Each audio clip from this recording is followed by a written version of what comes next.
आपके साथ खेलना है? मेरे ख्याल से वही गेम ठीक रहेगा। लेकिन शिनचैन बेटा, हम खेलेंगे क्या? आज हम खेलेंगे हार जीत का खेल।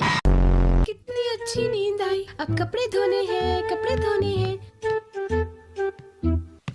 लेकिन उससे पहले जरा स्नैक्स खा लिए जाएं।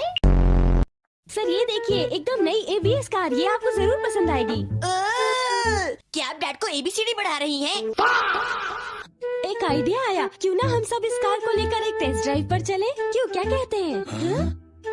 सचमुच? चलो चलो, ये गाड़ी तो मक्खन की तरह चल रही है। काफी समय बाद स्कूल आई हूँ। मुझे स्कूल की याद आती थी। हाँ, स्कूल आए हुए 10 साल हो गए। ये तुम